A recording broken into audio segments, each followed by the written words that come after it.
ये एक ऐसा व्यक्ति है जिसका नाम है मिकाया। मुझे नहीं पता कि कल से अभी तक आपने ये पुस्तक पढ़ी या नहीं पढ़ी, मुझे नहीं मालूम, ओके। लेकिन अगर आपने पढ़ी है तो मैं समझता हूं कि आप लोग बहुत कुछ सीख पाओगे, ओके, बहुत कुछ सीख पाओगे, क्योंकि ऐसा ही बिल्कुल मिलता जुलता जिसको मुझे कल कंप्लीट करना था, लेकिन आप जानते हैं नहीं कर पाया, बट कोई दिक्कत नहीं, परमेश्वर जानता है कब क्या देना है, ठीक है ना। यह व्यक्ति जिसका नाम है मिकाया मुझे बहुत प्रभावित किया। जानते हो क्यों? आप देख सकते हैं कि नीचे, मुझे दूसरा कोई फोटो नहीं मिला आपको एक्सप्लेन करने के लिए, आप देख सकते हैं कि नीचे कम से कम 400 प्रॉफिट तो लिखा है, एक सच्चा नबी और दूसरी तरफ है 400 झूठे नबी। फोटो देख लीजिए प्लीज, फोटो देख लीजिए प्लीज, फोटो देख लीजिए। मैं इसको अलग से एडिट करके YouTube पे ज़रूर चढ़ाऊंगा, लेकिन फिलहाल आप लोग इसको देखिएगा, जितने YouTube के लोग हैं आप भी ध्यान दीजिएगा। लिखा है एक सच्चा नबी और 400 झूठे नबी। वाह मुझे क्या याद आ रहा है पता है? यीशु की वो बात याद आ रही है जहां यीशु ने मत्ती 7 का 12 से 15 तक में कहा, मैथ्यू 7 from 12 to 15, उन्होंने कहा कि अंत के दिनों में झूठे भविष्यवक्ता उठ खड़े होंगे। अब सोच के देखो यीशु ने कब का, और यह घटना यीशु के हजारों साल पहले। आप देख सकते हैं उस वक्त में भी ऐसे थे, आज भी ऐसे हैं, और यीशु के टाइम पे भी ऐसे थे। तो एक वक्त था आपको कहते थे सिगरेट से बचो, दारू की बोतल से बचो, व्यभिचार से बचो, पैसे के लालच से बचो। आज मुसीबत ऐसी आ गई है 21वीं सदी के 21वें साल 2021 में ऐसी परिस्थिति आ गई है जहां हम ये कम बोल रहे हैं, दारू से बचो, सिगरेट से बचो, नशे से बचो, पैसे से बचो, कहने की नौबत आ गई है कि झूठे नबियों से बचो। Can you believe this? झूठे नबियों से बचो, है ना। मैं यहां से स्टोरी को आगे बढ़ाऊंगा। मैं चाहता हूं कि एक एक वचन 1 से 23 तक हम इसको लेके चलेंगे, ठीक है ना। तो सबसे पहले वचन 1 लिखता है, और 3 वर्ष तक, बहुत ध्यान से सुनना, लिखा है 3 वर्ष तक अरामी और इजरायली बिना युद्ध रहे। इनके बीच में किसी प्रकार का 3 साल तक कोई युद्ध नहीं हुआ। जितने भी मेंबर्स हैं डीटी के, प्लीज रिक्वेस्ट करता हूं, बी केयरफुल, बहुत ध्यान से सुनना, पूरा कॉन्सेंट्रेट देना। वचन 2 बहुत ध्यान से सुनना, 3रे वर्ष में यहूदा का राजा यहोशापत और इज़राइल के राजा के पास गया। तो इसका मतलब है यहां एक राजा नहीं, कम ऑन, यहां 2 राजा हैं। एक है यहूदा का राजा और दूसरा है इज़राइल का राजा। यस और नो? नाउ इज़राइल का जो राजा है ना, वो इतना आत्मिक नहीं दिखा जितना यहोशापत मुझे आत्मिक दिखा। कैसे? मैं आपको कनेक्ट करता चलूंगा। वचन 3 लिखा है, तब इज़राइल के राजा ने अपने कर्मचारियों से कहा, क्या तुमको मालूम है कि गिलाद का रमोत हमारा है? ओके, एक सेकंड दीजिए, ये टीवी का थोड़ा सा दिक्कत आ रहा है।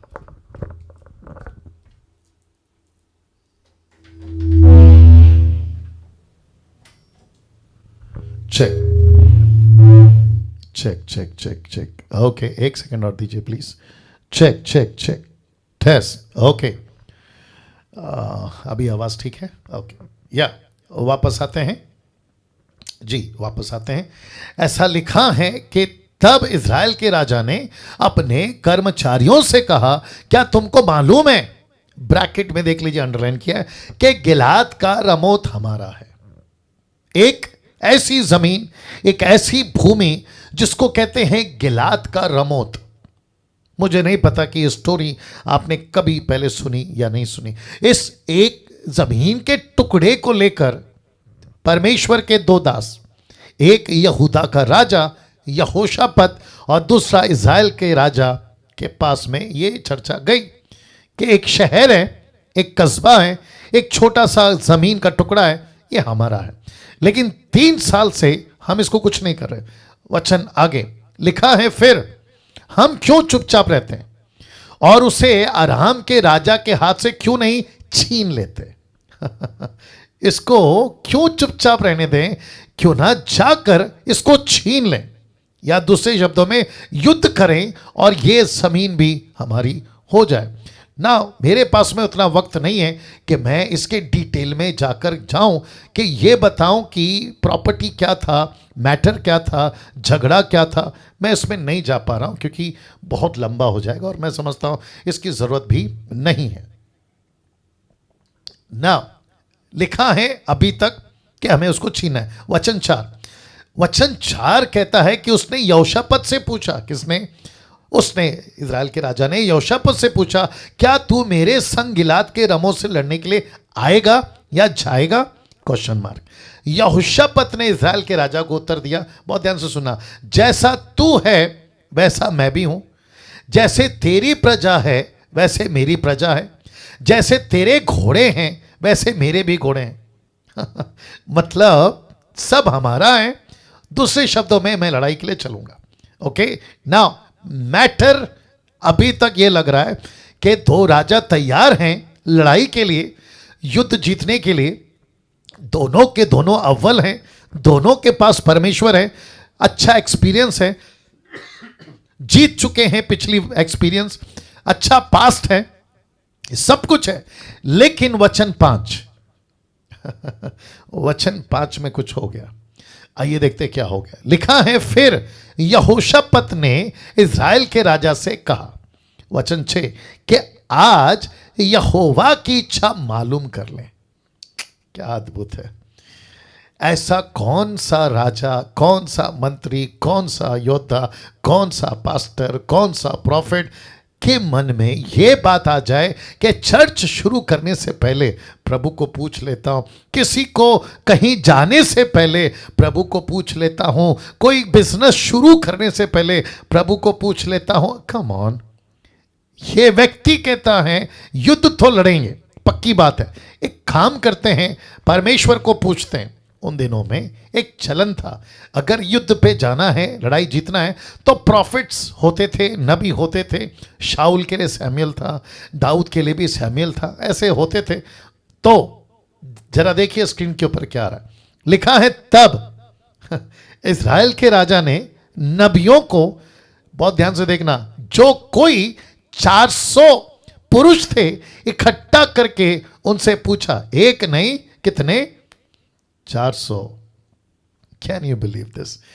एक नहीं, कम से कम 400 प्रॉफिट को इकट्ठा किया। आइए देखते क्या लिखा है। क्या मैं गिलाद के रमोत से युद्ध करने के लिए चढ़ाई करूं व रुका रहूं? किसने पूछा? इज़राइल के राजा ने 400 से पूछा। 400 क्या उत्तर दे रहे हैं जरा देखिएगा। लिखा है, उन्होंने उत्तर दिया। किसने? ब्रैकेट में 400 नबी। उन्होंने उत्तर दिया, चढ़ाई कर। ऐसा कहते हैं 400 के 400 नबी। याद रखो यूट्यूब वालों, ये परमेश्वर के नबी हैं, ये परमेश्वर यहोवा के मानने वाले प्रॉफिट्स हैं, जिनको उन दिनों में परमेश्वर के नबी कहा जाता था। इनकी तादाद 1 और 2 नहीं, कितनी है जी? रमन साहब ने अभी इशारा किया था, 400। Can you believe this? वाह! 400 के 400 कहते हैं चढ़ जा, लड़ाई कर। सिर्फ इतना नहीं, आगे देखो क्या कहते हैं। लिखा है, क्योंकि प्रभु उसको राजा के हाथ में कर देगा। अब जरा खुलकर आते हैं। बहुत सारे यूट्यूब के लोग अपेक्षा करते हैं कि कोई प्रॉफिट मेरे बिजनेस के लिए कोई प्रोफेसी कर दे, कोई प्रॉफिट मेरी नौकरी के लिए प्रोफेसी कर दे, मेरे वीजा के लिए प्रोफेसी कर दे, मेरी शादी के लिए कम ऑन प्रोफेसी कर दे, कुछ तो बच्चे के लिए प्रोफेसी कर दे, मेरी शादी कब होगी उस पे कोई प्रोफेसी कर दे। मेक श्योर कि जो प्रॉफिट है या नबी, आज की तारीख में 21st मॉडर्न चर्चेस की मैं बात कर रहा हूं, मेक श्योर, पक्का कंफर्म करो कि वो प्रॉफिट के अंदर दुष्ट आत्मा ना हो। ओ ओ ओ ओ ओ ओ, क्या बात है। उस प्रॉफिट के अंदर दुष्ट आत्मा ना हो, क्योंकि ये जो 400 नबी है ना, इन सब में परमेश्वर की आत्मा नहीं है, बल्कि 400 के 400 नबियों में एक ऐसी दुष्ट आत्मा है जो इनसे झूठ बुलवा रही है।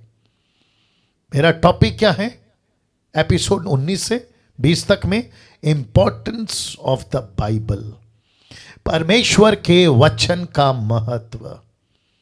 अगर आज मेरे इस प्रचार से अगर कोई प्रभु का दास दासी होशियार हो जाते हैं कि यस पास्टर डैनियल, ऐसे 400 नबी दुष्ट आत्मा से भरे पंजाब में घूम रहे, गुजरात में घूम रहे, कलकत्ता में घूम रहे, बंगाल में घूम रहे, महाराष्ट्र में घूम रहे, अफ्रीका अमेरिका में घूम रहे, तो ऐसों को पहचानने से ये वीडियो अगर उनको साथ देता है, मदद करता है, मैं ऐसी वीडियो हजारों बनाऊंगा। या थैंक यू निर्जला जी, वंडरफुल जीसस, वंडरफुल जीसस। बहुत ध्यान से सुनना। नाउ अब एक छोटा सा, नॉट छोटा सा बोलेंगे, लेकिन बोलेंगे अच्छा खासा, एक ट्विस्ट समझते, मोड़, कहानी में एक नया मोड़ आ गया, ट्विस्ट आ गया, ठीक है ना। ये साहब कौन है? राकेश गज भैया क्या जी? राकेश भाई आप ठीक हैं? हाँ हाँ, या थोड़ा हरकत करते रहिए, क्योंकि हरकत में ही बरकत है।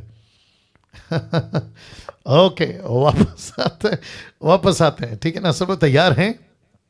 या गुड। ना वापस कहता हूं कि कहानी में एक ट्विस्ट आ गया, मोड़ आ गया। देखिए, यहां तक पढ़ने से लगता है कि राजा यहोशापात और इज़राइल का राजा को अपने घोड़े तैयार कर लेने चाहिए, युद्ध के लिए तैयारी कर लेनी चाहिए। मैंने कहा था ना, यहोशापात थोड़ा अलग है। वचन 7 में वो क्या कर बैठा, देखिए मैं बताता हूं। ये जो लाल किया ना, परंतु इसमें आ गया ट्विस्ट, इसमें आ गया नया मोड़। तो इसको रखकर मैं सबसे कुछ कहना चाहता हूं, अपने मसीह मंथन के लोगों से भी, डीटी के लोगों से भी, और फेसबुक यूट्यूब के लोगों से भी मैं कुछ कहना चाहता हूं। आपको जैसे ही कोई कहता है ना कि तुमको प्रभु कहता है, आज परमेश्वर की आत्मा मुझसे बात करिए तेरे लिए, चर्च का पास्टर अपने चर्च को कहता है, तो वचन 7 के अनुसार, परंतु यहोशापात ने पूछा, क्या यहां यहोवा का और भी कोई नबी है जिससे हम पूछ लें? इसको कहते हैं कंफर्मेशन। जिस चीज को आप 400 लोगों ने कहा था ना, उसी को रिकन्फर्मेशन। क्या कोई और नबी जो यहां का नहीं, क्या कोई और नबी है? वचन 8 में तो बताऊंगा कि उसने क्या कहा, लेकिन अभी फिलहाल यहां पे रुकते हैं। तो आपको जब भी कोई कहता है, परमेश्वर कहता है कि तुम दुबई जाओगे, परमेश्वर कहता है कि तुम अमेरिका जाओगे, परमेश्वर कहता है कि तुम्हारा बिजनेस चल पड़ेगा, आपको वहीं रुकना है और पूछना है परमेश्वर से, प्रभु क्या ये प्रोफेसी सच में आपकी तरफ से है? हाँ, अगर आपकी तरफ से है तो प्रभु मुझे सेकंड कंफर्मेशन दो, सेकंड कंफर्मेशन। और सेकंड कंफर्मेशन कहां से आएगी पता है? परमेश्वर को कहो कि प्रभु आप मेरे पापा हैं, आप मेरे डैडी हैं, आप मेरे अब्बा हैं, आप मेरे पिता हैं, आप मुझसे डायरेक्ट बात करो ना, आप मुझसे डायरेक्ट बात करिए ना। ठीक है, मैं एक प्रॉफिट को सुन लिया जिसने कहा कि तुम अमेरिका जाओगे, तुम्हारा बिजनेस चल पड़ेगा, तुम्हारी अगले महीने शादी होगी, तुमको 8 महीने के बाद अच्छा न्यूज़ मिलेगा, या जो भी है, मुझसे बात करो ना। मैं तो आपका बेटा हूं, मैं तो आपको बेटी हूं, राइट मिसेस रमन? या ऐसे पूछना है। और जितने भी प्रीचर्स हैं मसीह मंथन के, और आप जितने भी लोग जो दूसरे चर्च से बिलोंग या मिशन से आप बिलोंग करते हैं, ऐसे ही प्रचार करो कि प्रभु ठीक है, प्रोफेसी आ गई, प्रेज गॉड। मैं प्रोफेसी और प्रॉफिट के खिलाफ नहीं हूं, ये भी बता दूं, क्योंकि मैं खुद भी प्रोफेसी करता हूं। मैं खुद भी, परमेश्वर मुझे प्रोफेसी के दान में लेके चलता है, क्योंकि ये पवित्र आत्मा का दान है। और अगर मुझे प्रभु कहता है कि डैनियल प्रोफेसी करो, मैं करूंगा। क्यों? क्योंकि परमेश्वर मुझसे बात कर रहा है। लेकिन मैं किसी प्रोफेसी के अगेंस्ट में नहीं हूं, लेकिन मैं ये कह रहा हूं कि एक प्रोफेसी, एक प्रॉफिट के पीछे पागलों की तरह भागते क्यों हो? भागते क्यों हो? परमेश्वर से रिकंफर्मेशन क्यों नहीं मांगते? वो चाहे डैनियल राज क्यों ना हो या फिर कोई और तुर्रम खान, क्यों नहीं पूछते कि परमेश्वर एक का सुना, ठीक है, मुझे सेकंड कंफर्मेशन चाहिए। तब जाकर जो है ना गाड़ी पटरी पर आती है। कम ऑन, यस और नो। या तो मुझे ये लड़का, माफ करें, ये राजा अच्छा लगा। कौन? यहोशापात। देखो ना क्या पूछ रहा है। कहता है राजा ठीक है, 400 लोग ने प्रोफेसी कर दी, घोड़ा तैयार करो, हाथी तैयार करो, ये अच्छी बात है, लेकिन जरा रुको। बोला क्या? पूछता है कि यहां कोई और नबी है जिसको हम पूछ सकते हैं? वचन 8 देखिए, मजा आएगा। Wonderful Jesus. लिखा है इजराइल के राजा ने यहोशापात से कहा, हाँ एक है, यमला का पुत्र मिकाया, एक पुरुष और है। देखो ये राजा को पता था ये एक से काम चला सकता था। किससे? इस आदमी से। इसने क्या किया पता है? 400 को इकट्ठा किया। तो मैच्योरिटी अक्सर देखा जाता है कि जहां भीड़ ज्यादा है वहीं पे पब्लिक का झुकाव होता है, लेकिन परमेश्वर की नजर में जहां भीड़ ज्यादा है वहीं गड़बड़ है। ओके। कुछ लोग कहते हैं कि उसको इतने लोग सुनते हैं, उसको इतने लाइक्स हैं, उसको इतने कमेंट्स हैं, उसको इतने सारे, अन्य भाषा वालों की बात कर रहा हूं, कहते हैं कि देखो पेंटिकॉस्टल में 20% है, कैरिस्मेटिक में 20% है, अरे इसको तो इतने लोग सुनते हैं, उसको अरे भाई सुनते इतने सारे लोग हैं, लेकिन ये तो पता लगाओ कि वो आदमी सही है या गलत। Come on. और एक व्यक्ति जिसका नाम है मिकाया, जिसके पास कोई भीड़ नहीं है, लेकिन उसके पास में सृष्टिकर्ता परमेश्वर है। वाह! खुद की पीठ थपथपाइए, खुद को शाबाशी दीजिए। और मैं कहता हूं कि YouTube के लोगों, आप भी, क्योंकि हो सकता है कि आपके पीछे इतने लोग नहीं हैं, आप अकेले हैं आपके शहर में, गांव में, आपको ज्यादा लोग नहीं पसंद करते। चिंता नहीं करना, क्योंकि जब तक तुम परमेश्वर के साथ सही हो, बाकी दुनिया भले ही तुम्हारे विरोध हो जाए, जीत तो तुम्हारी है। Wonderful Jesus. वाह! तो इसने पूछा क्या यहां कोई है? तो राजा, इजराइल का राजा कहता है एक है, एक है, एक है। उसका नाम है, याद रखो, एक है, याद रखो, एक है। उसने नहीं कहा 100 है, उसने नहीं कहा 400 है। बहुत ध्यान से देखिए, लिखा है कि हां, यमला का पुत्र मिकाया, एक पुरुष और है, और जिसके द्वारा हम यहोवा से पूछ सकते हैं। अब आ गया दूसरा परंतु, आपके स्क्रीन के ऊपर देख लीजिए। परंतु मैं उससे घृणा रखता हूं। Can you believe this? जिसके पास परमेश्वर होता है, पब्लिक उससे घृणा करती है। जिसके पास शैतान होता है, पब्लिक उसको पसंद करती है। आज ये स्टेटमेंट देना चाह रहा हूं। अब जरा सोच के देखिए, मैं फिर कहता हूं, ये राजा कहता है एक है, उसका नाम है मिकाया, लेकिन मुझे उससे घृणा आती है, मुझे उसको घृणा है, मुझे उसको नफरत है, मैं उससे नफरत करता। बोला क्यों? जरा देखिएगा। कहता है क्योंकि वह मेरे विषय में कल्याण की नहीं, हानि की बात ही या भविष्यवाणी करता है। कभी अच्छी प्रोफेसी नहीं करता, कभी अच्छी बात नहीं करता। यूट्यूब के लोग आजकल, कुछ लोग क्या कहूं, पागल टाइप के कुछ लोग हैं जो कहते हैं कि डैनियल राज न्याय की बात करता है, पाप की बात करता है, जजमेंट की बात करता है, अपने जीवन को प्रभु के साथ ठीक करो, ऐसी बात करता है, लेकिन प्रॉस्पेरिटी की, ब्लेसिंग की, आशीष की बात नहीं करता। कम ऑन, कैसे कर सकते हैं? अगर पूरा ऊपर से लेके नीचे तक शरीर में बीमारी है तो तुमको शक्कर खिलाएं या फिर कड़वा दवा? ये मुसीबत है। या मुझे अच्छा लगता है कि जब लोग पत्थर मारते हैं, इससे ये तो पता चलता है कि मेरे पेड़ में फल बहुत है। और अगर आपको भी कोई पत्थर मारता है तो खुश हो जाना, क्योंकि आपके भी पेड़ में जी फल लगे हैं। क्योंकि उस पे पत्थर कोई नहीं मारेगा जिसके ऊपर कोई फल नहीं है, पत्थर उसी पे पड़ेगा जिसके ऊपर फल लगा है। आमीन। तो टॉपिक पे वापस आते हैं और मैं वक्त का ख्याल रखूंगा, बहुत इंजॉय करिएगा क्योंकि आज कंटेंट बहुत है। कंटेंट समझते हैं, मसाला बहुत है। लिखा है कि परंतु मैं उससे घृणा रखता हूं। मुझे वो आदमी पसंद नहीं है, इसलिए मैं उसकी वीडियो नहीं देखता। वो आदमी मुझे पसंद नहीं है, इसलिए मैं उसको अपने चर्च पे नहीं बुलाता। मुझे वो आदमी पसंद नहीं है, इसलिए मैं उसके पास जाता भी नहीं हूं, उसके साथ कोई कांटेक्ट भी नहीं रखता हूं।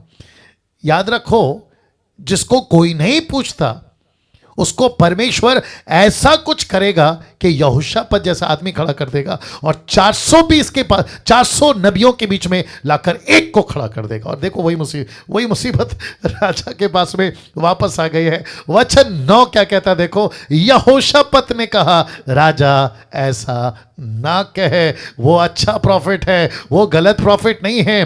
तब इज़राइल के राजा ने एक हाकिम को बुलवाकर यमला के पुत्र मिकाया को फुर्ती से ले आ, जल्दी से ले आ, उसको जितनी जल्दी हो सके ले आ। और वचन 10 कहता है इज़राइल का राजा और यहूदा का राजा यहोशापात अपने अपने राज वस्त्र पहने हुए शोम्रोन के फाटक में एक खुले स्थान में अपने अपने सिंहासन पर विराजमान थे।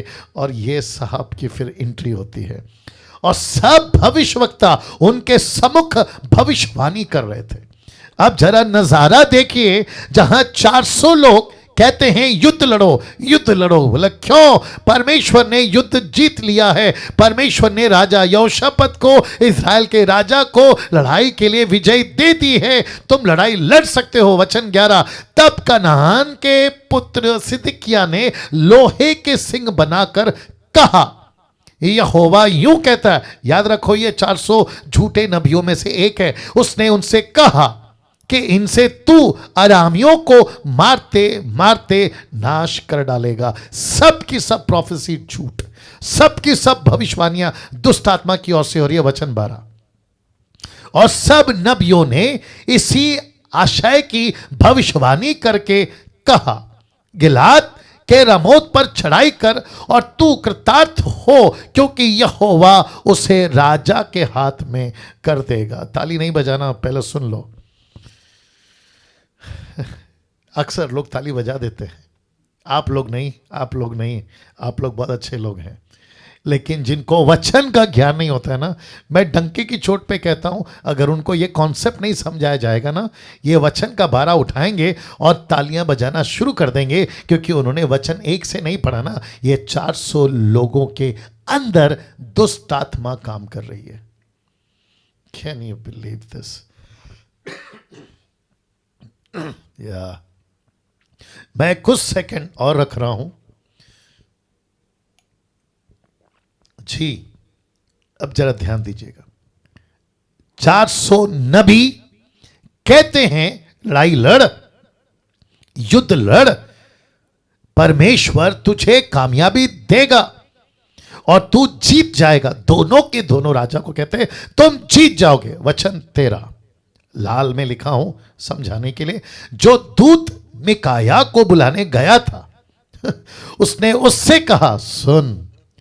क्या कहता है? धमकी देता है। सुन क्या कहता है, देखो, भविष्यवक्ता एक ही मुंह से राजा के विषय में शुभ वचन कहते हैं। शुभ शुभ, अच्छा अच्छा, शुभ वचन कहते हैं। तो तेरी बातें उनकी सी हो, तू भी शुभ वचन कहना। अरे बाप रे, कितने मिलते हैं आप लोगों को यूट्यूब पे, फेसबुक पे धमकी देने वाले। ऐसा प्रचार करोगे तो तुमको छोड़ देंगे, ऐसा बोलोगे तो तुम्हारे फेसबुक से हट जाएंगे, तुम्हारे ग्रुप से हट जाएंगे। अरे वाह इसका जवाब अच्छा लगा, मैं आपके बीच में रखता हूं। वचन 14, मिकाया ने कहा, यहोवा के जीवन की शपथ, मुझे कसम है। परमेश्वर की कसम तो हम लोग नहीं खाते हैं, क्योंकि यीशु ने कसम खाने को मना किया है, लेकिन ये यीशु के पहले वाला आदमी था ना, तो इसने कहा कसम है मुझे, यहोवा की कसम है मुझे, परमेश्वर की कसम है मुझे, उस सेनाओं के परमेश्वर की, जो कुछ यहोवा मुझसे कहे वही कहूंगा, तेरी गीदड़ धमकियों से नहीं डरूंगा। यहां ताली बजनी चाहिए। आहा, क्या बात है, क्या बात है, क्या बात है। ऐसा बोल सकते हैं आज, आज के प्रचारक बोल सकते हैं? बोलना चाहिए, बोलना चाहिए।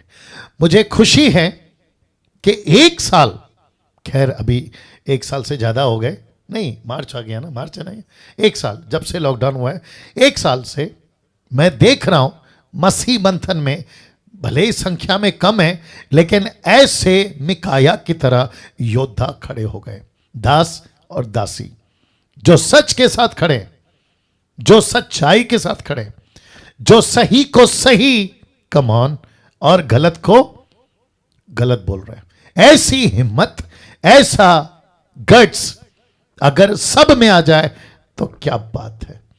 देखो इसका स्टेटमेंट देखो, कहता है मुझे कसम है मेरे परमेश्वर की, जो कुछ वो कहेगा मैं वही कहूंगा। इसके बावजूद कि 400 मेरे अगेंस्ट में हो जाए, इसके बावजूद कि मुंबई मेरे अगेंस्ट में हो जाए, इसके बावजूद कि नेपाल गुजरात मेरे अगेंस्ट में हो जाए, बांग्लादेश कलकत्ता या फिर पाकिस्तान अमेरिका अफ्रीका, मेरा पड़ोसी, मेरा चर्च का पास्टर, मेरा लीडर मेरे अगेंस्ट में हो जाए, मुझे कोई फर्क नहीं पड़ता, लेकिन जो यहोवा कहेगा मैं वही कहूंगा।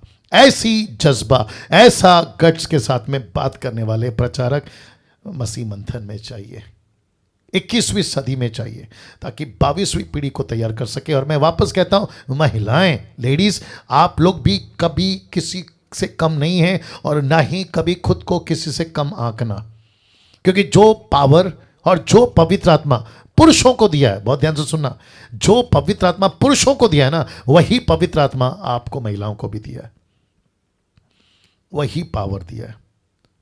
या तो वचन 15, क्योंकि मुझे वक्त का ख्याल रखना है, लिखा है कि जब राजा के पास आया, कौन? जब वह मिकाया राजा के पास आया, तब राजा ने उससे पूछा, किससे? मिकाया से। कहता है कि हे मिकाया, क्या हम गिलाद के रामोत से युद्ध करने के लिए चढ़ाई करें वा रुके रहें? कौन पूछ रहा है? ऐसा राजा जो इससे नफरत करता है, ऐसा राजा जिसने अभी पीछे बोला था ना मुझे उससे घृणा है, उसी को पूछ रहा है। किसकी मेहरबानी से? यहोशापत की मेहरबानी से, यहोशापत की मेहरबानी से वो पूछ रहा है क्या लड़ाई लड़ें? अब जरा उसका उत्तर सुनिए। किसका? मिकाया का। उसने उसको उत्तर दिया, क्या कहता है पता है? हाँ, अब जरा इसको देखो, चढ़ाई कर और तू कृतार्थ हो, मतलब तू कामयाब हो। ब्रैकेट में मैंने लिखा है सरकास्टिक था ये। सरकास्टिक मतलब वो मजाक में, व्यंग में कह रहा है कि जाके लड़ाई तो लड़, जाके हिम्मत तो कर, और यहोवा उसको राजा के हाथ में कर दे, नॉट कर देगा, कर दे। सरकास्टिक है, जैसा पहला कुरिन्थियों 14:2 सरकास्टिक है, वैसा ये भी सरकास्टिक है। अब इसको कौन समझ सकता है? जिसको नॉलेज है। इसको कौन समझ सकता है? जिसने पहला का पढ़ा होगा और आखिरी का पढ़ा होगा। मैं आपको प्रूफ कर दूंगा कि ये स्टेटमेंट सरकास्टिक है। यूट्यूब के लोगों ध्यान से सुनो, कभी कभी बाइबल को पढ़ते वक्त में कौन सा स्टेटमेंट है, कौन सा सरकास्टिक है, ये बताया था मैंने पिछली बार।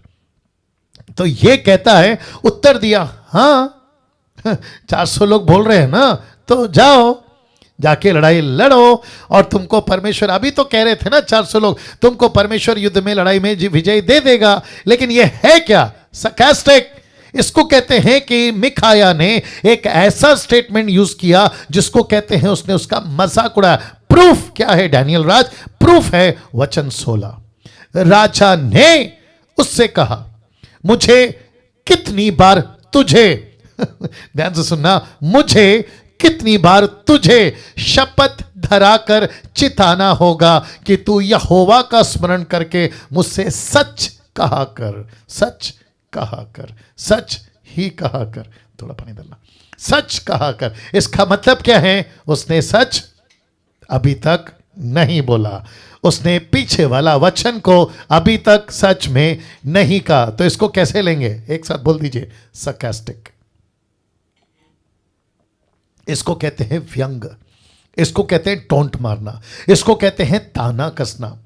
कभी कभी बाइबल पढ़ते वक्त में बहुत संभलना होगा।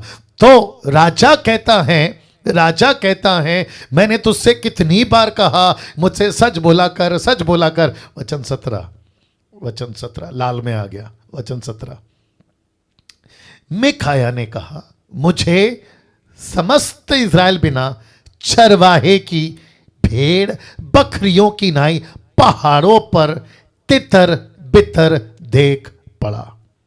और यहोवा का ये वचन आया कि वे तो अनाथ हैं। आप नहीं समझे अभी भी?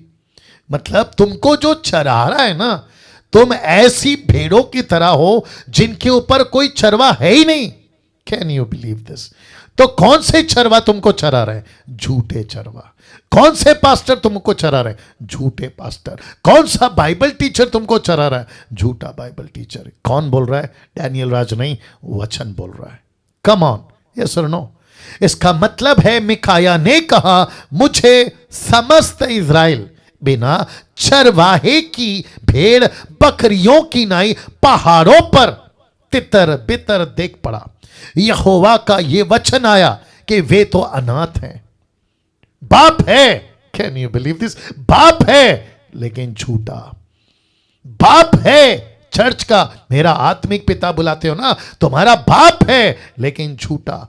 तुम्हारा स्पिरिचुअल फादर, पंजाब के लोगों अभी भी सुधरो, लेकिन है झूठा। क्यों? कहते हैं अनाथ है। ऐसे भाड़े के पापा, भाड़े के डैडी, भाड़े के आत्मिक स्पिरिचुअल फादर, कभी अफ्रीका से तो कभी अमेरिका से, ना जाने कहां कहां से, लेकिन परमेश्वर कहता है अनाथ हो गए, अनाथ। अथवा वे अपने अपने घर कुशल क्षेम से लौट जाएं, परमेश्वर के घर पे लौट के आओ, ऐसा वार्निंग दे रहा है। लौट के असली घर में आओ, लौट के यीशु की कलीसिया में आओ, जिसको परमेश्वर कहता है यूनिवर्सल चर्च। 1 साल से मैं कौन सी आवाज लगा रहा हूं? जॉन द बैप्टिस्ट की तरह जंगल में पुकारने वाला उस आवाज, फिलिप खोजा के लिए वो आवाज, पीटर, पौलुस, पहले सदी के लोग, वैसी आवाज मसीह मंथन 21वीं सदी में लगा रहा है, एक प्लेटफॉर्म के जरिए कि लौट आओ अपने बाप के घर, लौट आओ अपने बाप के घर। ना वचन 18 बहुत ध्यान से देखिएगा, लिखा है कि तब इज़राइल के राजा ने यहोशापत से कहा, क्या मैंने तुझसे ना कहा था कि वह मेरे विषय कल्याण की नहीं हानि की भविष्यवाणी करेगा? यह कन्वर्सेशन 2 राजा के बीच में चल ही रहा था कि वचन 19 बीच में आ गया। वचन 19 बीच में आ गया। मैं आपको बताता हूं, यह कन्वर्सेशन, राजा तुझे पता था ना ये आदमी ठीक नहीं है, यहोशापत तुझे पता था ना ये मेरी अच्छी बात नहीं करता, देख इसने आकर फिर गड़बड़ कर दिया, 400 लोगों ने कहा लड़ाई लड़ो, लेकिन ये अकेला कहता है कि लड़ाई नहीं लड़ सकते, ये गड़बड़ क्या है, हम 1 की सुने या 4 की सुने, प्लीज अभी देखो हम कंफ्यूज हो गए हैं। ऐसी बातें चल ही रही थी। राजा यहोशापत भी कंफ्यूज हो सकता था। मेक श्योर राजा यहोशापत भी गड़बड़ में आ सकता था कि वचन 19 आ गया, वचन 19 आ गया, वचन 19 आ गया। बहुत ध्यान से सुनिएगा। वचन 19 क्या कहता है पता है? मिकाया, रेड में मैंने डाला है, मिकाया ने, सब ठीक है? कौन सा? या कौन सा? सिस्टर निर्जला जी, सब ठीक है? ठीक है जी। मिकाया ने कहा, इस कारण तू यहोवा का ये वचन सुन। मैं सबको कहना चाहता हूं इस स्टेटमेंट के माध्यम से कि परमेश्वर आज कहना चाहता है कि तुम भारत के लोगों सुन, अमेरिका के लोगों सुन, अफ्रीका के लोगों सुन। क्या कहता है? मिकाया ने कहा, इस कारण तू यहोवा का यह वचन सुन। कहता है मुझे, किसको? मिकाया को, मुझे सिंहासन पर विराजमान यहोवा और उसके पास दाहिने बाएं खड़ी हुई स्वर्ग की समस्त सेना दिखाई दी।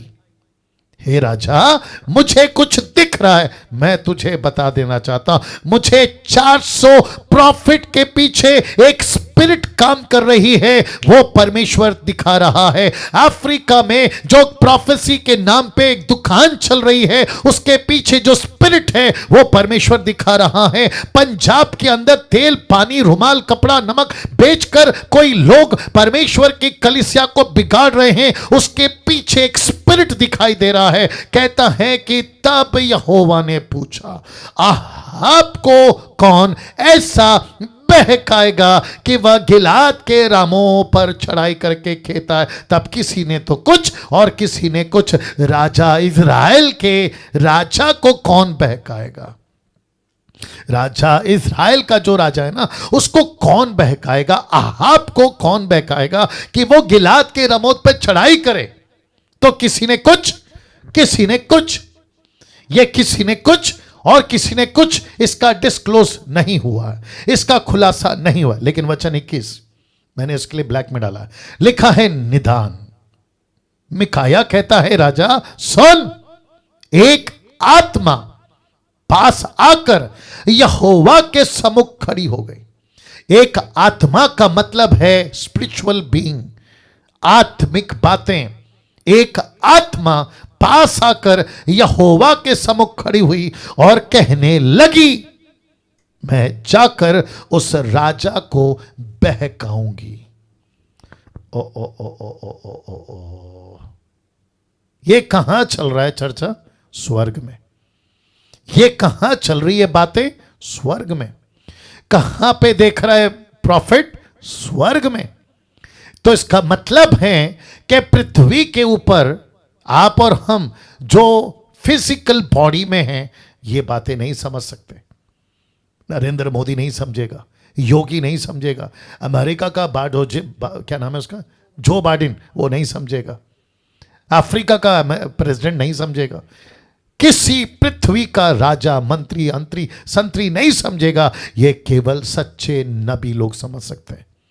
ये सच्चे नबी लोग समझ सकते हैं, जिनके अंदर परमेश्वर के वचन का महत्व है, जिनको परमेश्वर की कलीसिया का महत्व है, जिसको परमेश्वर के राज्य का महत्व है। ऐसे लोगों को ही प्रभु ये बातें बताता है। क्या बात है, कैसा लग रहा है? वाह, सी, या अमेजिंग, अमेजिंग। मैं वापस पढ़ना चाहता हूं वचन 21 को। एक आत्मा यहोवा के पास आती है, खड़ी हो जाती है और कहती है कि मुझे भेज, मैं जाऊंगी। यहोवा ने पूछा, ओके, तू उसको बहकाएगी, लेकिन कैसे, किस उपाय से, हाउ?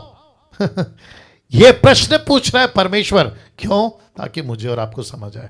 वचन 22, उसने कहा, किसने? उस स्पिरिट ने, उस बहकाने वाली आत्मा ने उससे कहा। किससे? यहोवा से कहा, मैं जाकर बहुत ध्यान से सुनना, मैं जाकर उसके सब भविष्यवक्ताओं में बैठकर उनसे झूठ बुलवाऊंगी। ओ ओ ओ ओ ओ ओ ओ ओ, उनसे झूठ बुलवाऊंगी। Can you believe this? और यहोवा क्या कहता है? यहोवा कहता है तेरा उसको बहकाना सफल होगा, सफल होगा, तू सक्सेस होगा। क्यों? क्योंकि वचन का जो इंपॉर्टेंस नहीं रखते, धोखा खाते, धोखा देते, बिगड़ते चले जाएंगे। I guess 1 Timothy chapter 3 verse 12 to 14 कहीं पे लिखा है, धोखा देते, धोखा खाते। यीशु ने क्या कहा था पता है ना? यीशु ने कहा था सावधान, सावधान, सावधान। Can you believe this? Ram Awadh, pastor Ram Awadh साहब, पास्टर राम अवध साहब, कैसा लग रहा है आपको?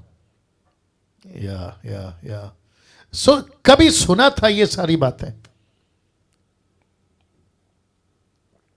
सोच के देखिए परमेश्वर आज हमसे क्या बात कर रहा है। हाँ, मैं वापस पढ़ूंगा। भविष्यवक्ताओं में बैठकर उनसे झूठ बुलवाऊंगी।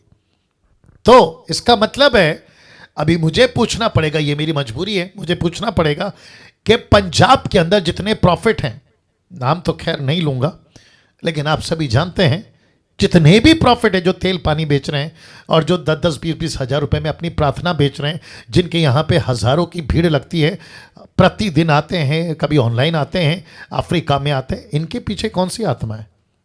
आज सोचने का विषय है। पास्टर डैनियल ऐसा बोल के आप उन पे दोष लगा रहे हैं। मैं कौन होता हूं? बाइबल दोष लगा रही है, डैनियल राज नहीं। वचन दोष लगा रहा है, मैं नहीं ना। मैं साथ ही साथ आज का जो कंक्लूजन है ना, उसको भी ध्यान देना, बहुत गजब का कंक्लूजन है आज, ठीक है ना। उसने कहा मैं जाकर उसके सब भविष्यवक्ताओं में बैठकर, आगे बोल दीजिए, उनसे झूठ बुलवाऊंगी। तो इसका मतलब है कि झूठ का मार्केट बहुत जोरों से चलेगा। वापस कहता हूं, झूठ का मार्केट बहुत जोरों से चलेगा और झूठ का शिकार कई लोग होते चले जाएंगे, कई लोग होते चले जाएंगे। तो यहोवा ने कहा जा ऐसे ही कर, तेरा बहकाना सफल होगा। क्यों? क्योंकि ऐसे लोग तो मेरी बातों को सुनते नहीं है, तेरी बातों को सुनेंगे। वचन 23, तो अब सुन। कौन कहता है? मिकाया राजा को कहता है, तो अब सुन, यहोवा ने तेरे इन सब भविष्यवक्ताओं के मुंह में एक झूठ बोलने वाली आत्मा बैठाई है। तो 400 लोग जो प्रोफेसी कर रहे थे ना अभी कुछ मिनट पहले, वो कौन सी स्पिरिट है? एक साथ, झूठ बुलवाने वाली स्पिरिट। माय गुडनेस, झूठ। और कितनी आसानी से फंस गए। वो तो शुक्र है एक राजा का जिसका नाम है यहोशापत। उसने कहा नहीं, 400 के भरोसे पे नहीं चलेंगे, मिकाया को बुलाओ जिसके अंदर सच्ची आत्मा है। और यहोवा ने, आगे देखिए, यहोवा ने तेरे विषय हानि की ही बात कही है। माय गुडनेस ऐसे प्रॉफिट वापस चाहिए। ऐसे प्रॉफिट, कौन से? मिकाया की तरह। ऐसे वक्ता, ऐसे बाइबल टीचर, ऐसे प्रीचर, चर्च में ऐसे पास्टर वापस चाहिए। मेरी प्रार्थना है प्रभु इस वक्त आपसे। पंजाब में मिकाया जैसे लोग भेज, गुजरात में मिकाया जैसे भेज, कर्नाटका में, गुजरात में, तेलंगाना में, आंध्र प्रदेश, तमिलनाडु, बंगाल, कलकत्ता, रांची, झारखंड और न जाने कहां कहां। इन सभी जगह पर प्रभु, उत्तर प्रदेश, बिहार, लखनऊ और क्या है, इन सभी जगह पे प्रभु मिकाया जैसे सच्चे लोग भेज, जो दूध का दूध, आगे बोल दीजिए, पानी का पानी करके दिखा सके ना। मैं जैसी ये स्लाइड्स को तैयार कर रहा था, मुझे अगुवाई हुई ये बात आपके बीच